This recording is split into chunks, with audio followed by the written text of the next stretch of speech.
a year that destroyed the American dream. Banks collapsed, money disappeared, families starved, and the most powerful economy on earth almost died. This is not just history, this is a warning, because everything that happened then is slowly happening again. The illusion of prosperity, America in the 1920s.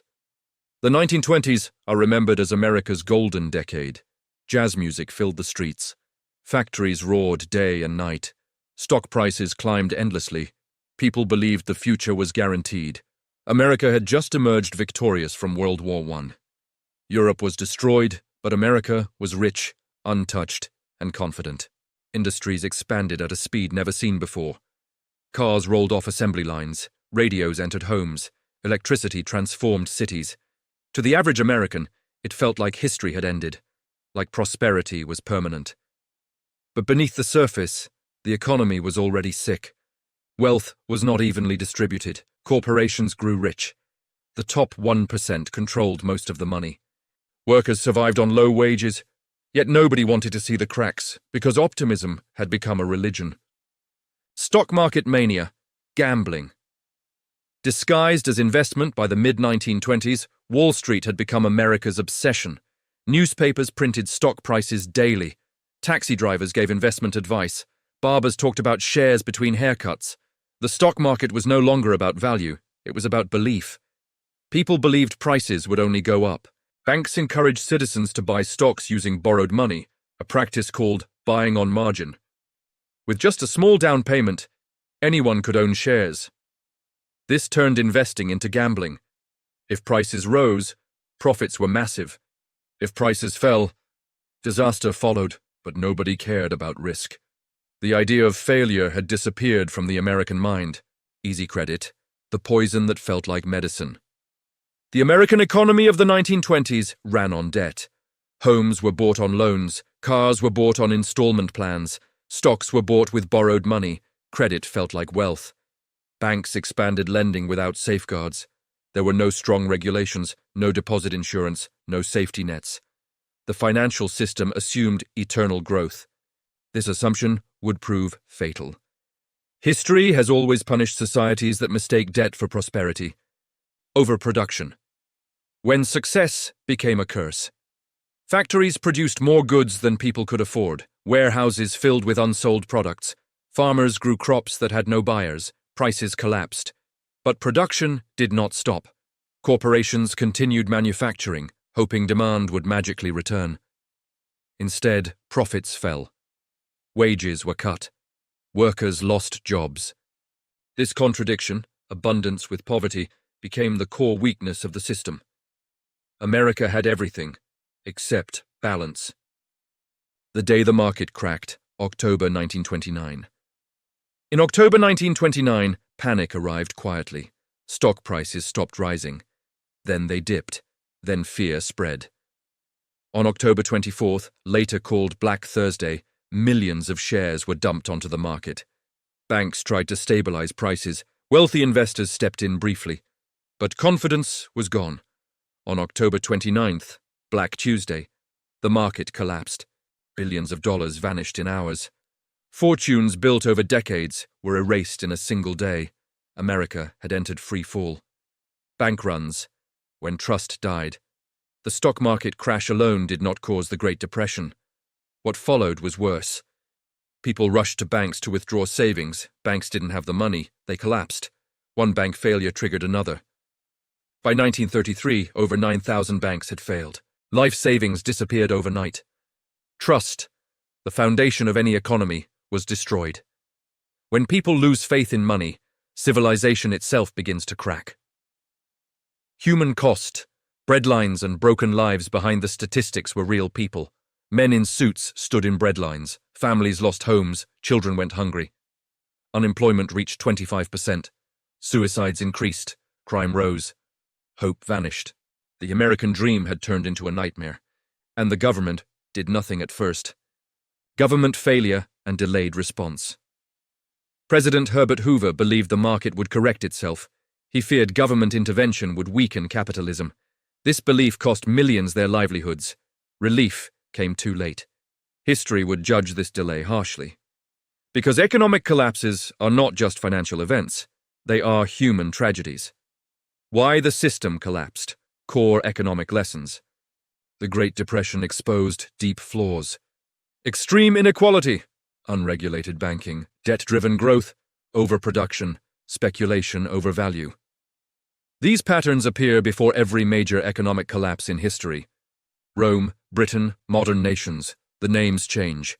The mistakes do not. A nation at the brink by 1933, America stood on the edge. Democracy was questioned.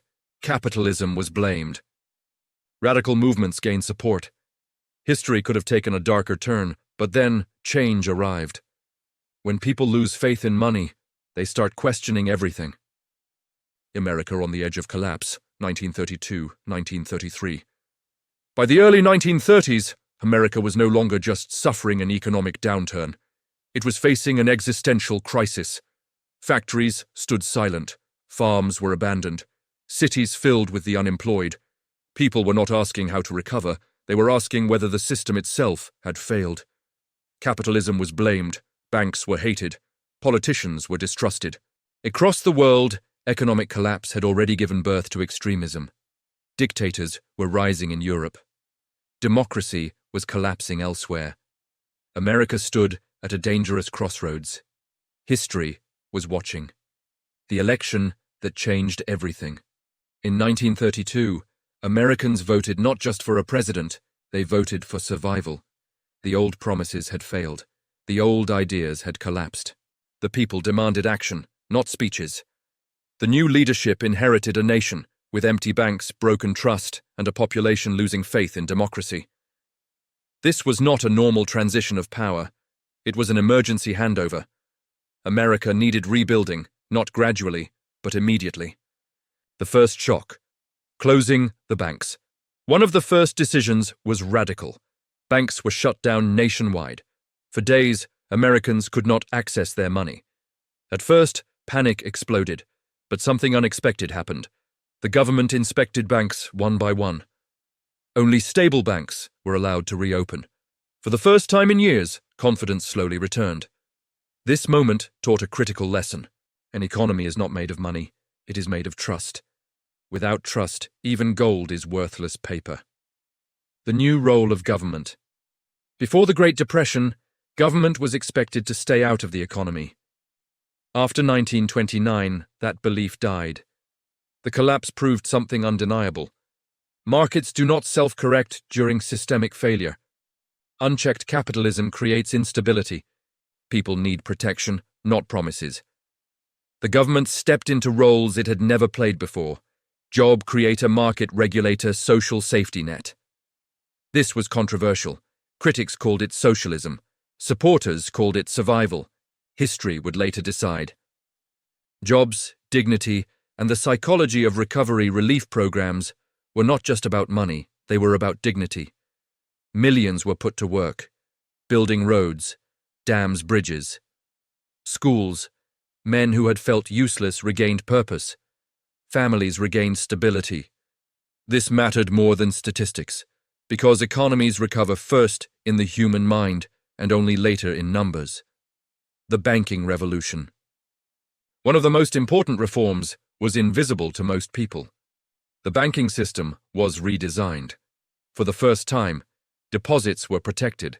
Risky speculation was separated from savings. Banks were regulated. This single change restored confidence for decades. It proved a powerful truth. Economic freedom without rules eventually destroys itself. Why recovery was slow and why that matters. Despite reforms, recovery was not instant. Unemployment remained high for years. Growth was uneven. Pain lingered. This frustrates modern audiences. But slow recovery taught discipline. No artificial bubbles. No reckless expansion. No illusions of easy wealth. Real recovery is always slow because it rebuilds foundations, not fantasies. The global impact of the Great Depression. The collapse did not stop at America's borders. Global trade collapsed, currencies failed, governments fell, economic despair fueled extremism, militarism, war. The Great Depression was not just an economic event, it was the trigger of the most violent century in human history. This is why economists fear depression more than recession. The global impact of the Great Depression. The collapse did not stop at America's borders. Global trade collapsed, currencies failed, governments fell, economic despair fueled extremism, militarism, war. The Great Depression was not just an economic event, it was the trigger of the most violent century in human history. This is why economists fear depression more than recession. What the Great Depression changed. Forever, after the 1930s, the world was different. Governments accepted responsibility for employment, financial stability, social protection, central banks became powerful, regulation became normal. The old world of pure laissez-faire capitalism never returned. The Great Depression permanently rewired civilization. The hidden cost, debt and dependence. However, every solution creates new problems. Government spending increased permanently. Debt became normalized. Citizens became dependent on stability. This trade-off worked for decades. But it planted seeds for future crises. History never gives free victories, only delayed consequences.